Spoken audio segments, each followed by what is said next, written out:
이와 같은 이와 같이 한 형평사원의 말에 따르면 역사가 있다 하면 피눈물의 역사요, 생활이 있다 하면 참담의 생활이었다고 말을 할 정도였습니다. 이 신부제가 폐지된지 물어 그때 당시에도 30년이 지나도록 이런 상황은 조금도 달라지지 않았던 거죠. 그러니까 백성들의 삶은 이 가부개혁에서 딱 31년 후인 1925년 5월경에 충청도 진천면에 사는 백정 리무세의 처 김순남님, 한 동네에 사는 림주력과 유수복에게 영본도 물은 채 매를 맞는 일이 발생을 하였습니다. 그저 밀린 고깃값을 달라고 한 것뿐인데 그때 당시 임신한 상태였거든요. 더군다나. 그런데 그 건장한 사대 둘이서 백전년이라고 다짜고짜 없다 구타를 해서 완전히 중상을 입힌 사건이 일어나게 됩니다. 게다가 김순환이 진술서를 받아서 신고하려고 하자 이사는 그럴 만한 피해가 없다면 진술서 수기를 거부하기도 했었던 것입니다. 그렇게 인애를 베풀어야 할 의사가 임신한 여인을 돕지는 못할 만큼 법에 호소하는 길마다 막은 것이었죠. 그런데 김순환도 백정의 아내였기 때문에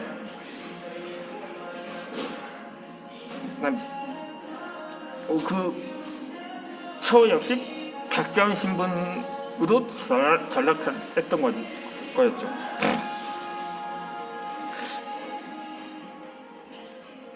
그러니까 심지어는 외국인보다도 못했던 것입니다. 당시 백정 동포들을 대하는 태도들은 그렇게 충청도 홍산에서는 또 한 중국인이 백정을 차별하는 발언을 한 적이 있었는데 주민들이 중국인은 혼노기는 그냥 오히려 중국인의 편을 들어서 오히려 죄 없는 백정을 완전히 무수하게 두들겨 패는 일까지 있었다고 합니다. 당시 동아일보에서는 이런 사설을 기재하기도 했습니다. 중국인보다 형편상황이 동족이 더 밉다는 것이냐?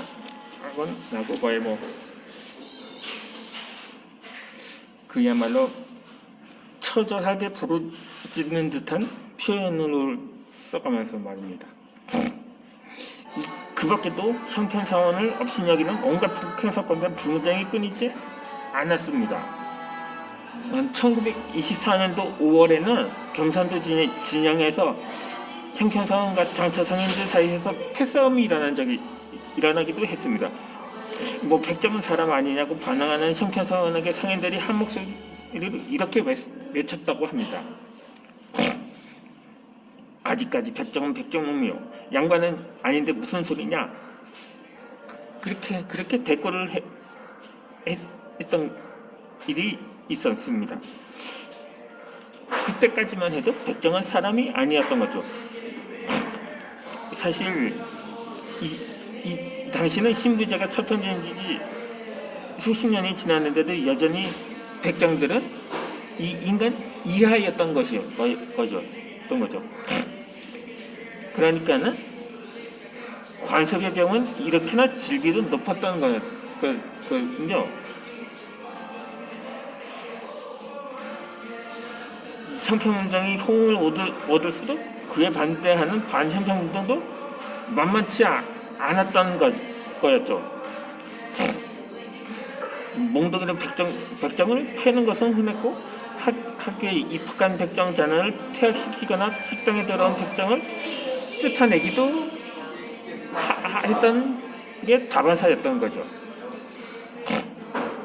그때 당시에 가장 큰 사건 중에 하나가 1925년에 경상도 예천에서 일어난 형평사 지부 공격 사건이 이었습니다.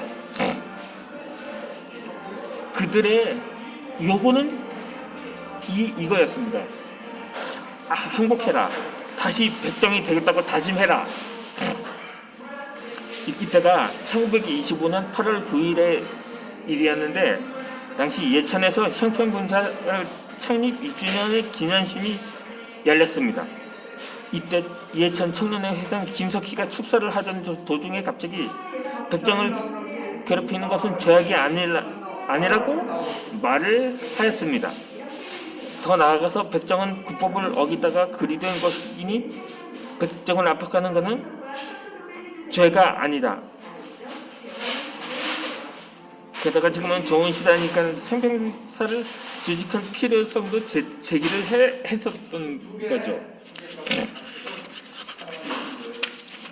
그 발언이 발단이 되었는지 형평사원들 같은 형평사원도 놀라면서 분노를 하게 됩니다.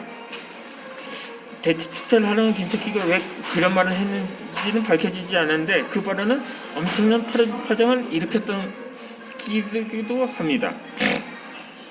이 식장 밖에서는 시한폭장 같은 기운이 감돌기도 했는데 이 누군가 예천 시내를 돌면서 형평사가 만들어진 백정들 체제가 아주 불편하기 때문에 모두 이러한 백정을 없애자고 선동한 것이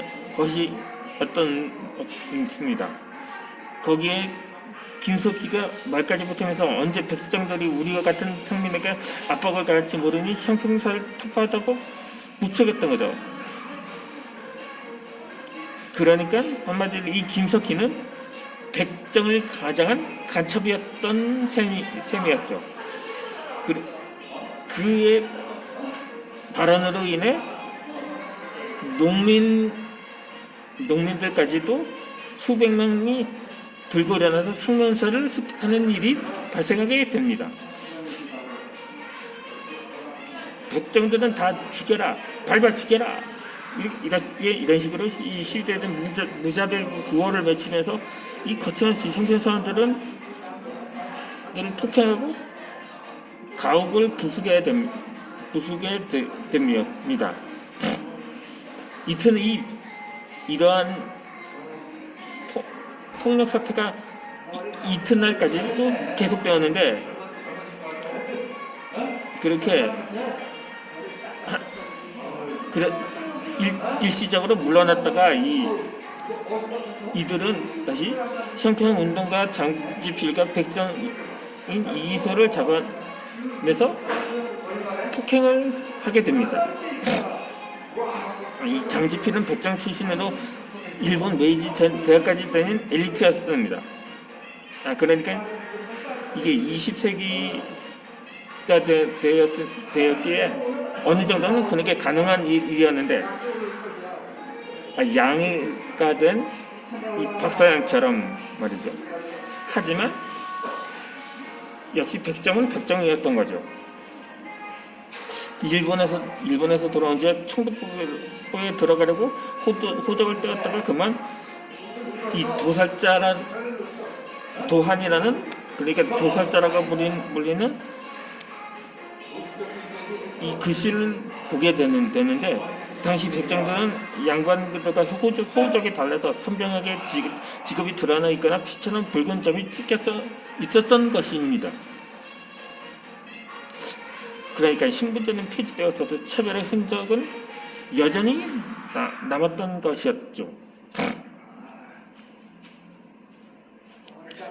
비록 유학파 엘리트였던 이 장지필도 자신이 백정 신분이라는 사실을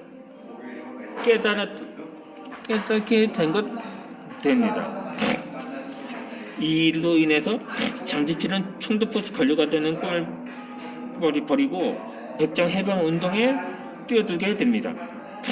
그렇게 장지필은 백정 자산가인 이학찬과 언론인 신현수 또 양반 신분인 강상호, 천석구들과 더불어 형평사를 결정한 초기 핵심 간부의 한 명이었던 것이죠. 그래서였는지 이 장지필의 글은 어느 문필과는 다르게 좀 힘이 있고 그들 백정들의 위치를 강렬하게 대변을 하는 역할을 하게 됩니다.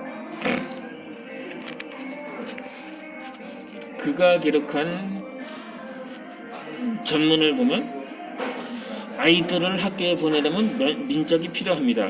도한이라고 쓰여있는 것을 보면 곧 쫓아냅니다. 그러면 우리는 대대손손이 기막고 벙어리가 된다는 말입니까? 우리는 오로지 인간다운 대우를 받는 것 말고는 그 어떠한 생각도 없다. 우리는 수천 년 동안 백정이라고 손가락질을 받아왔다. 이제 우리의 권리를 보호할 시기는 이때이다. 지금 형평사 기간이 있을 뿐이다. 이것을 표시하면 우리 스스로 자살하는 것보다 더 잔혹하지 않느냐.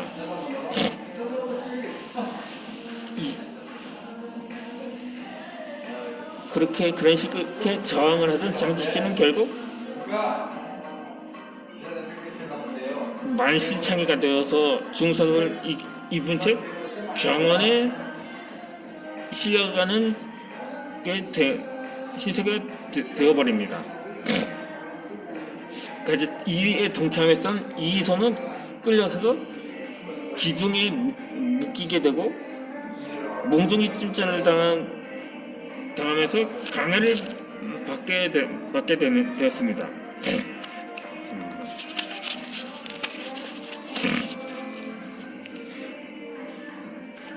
바로 그거 앞서 말한 그 한마디였던 거죠.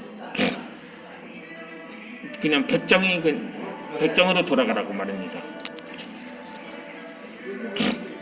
그렇게 결국 백전 신분으로 되돌아갔던 그렇게 해서 이소는 얼마나 마음이 무거웠던지 모릅니다. 이제 겨우 사람 잡게 상대했더니 그 작은 숨음에서 한순간에 무너져 버렸던 거죠.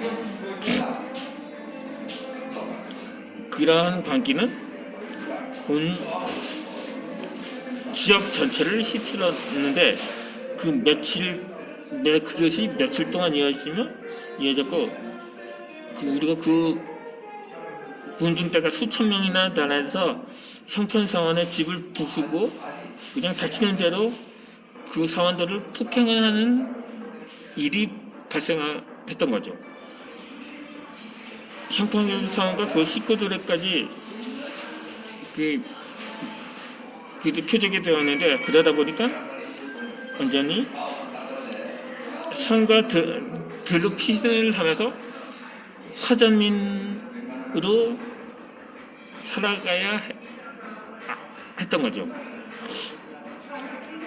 결국 그래서 폭동은 일단락이 됩니다. 그래서 그에 대해서 한 언론사인 당시 동아일보에서 1925년 8월 16일자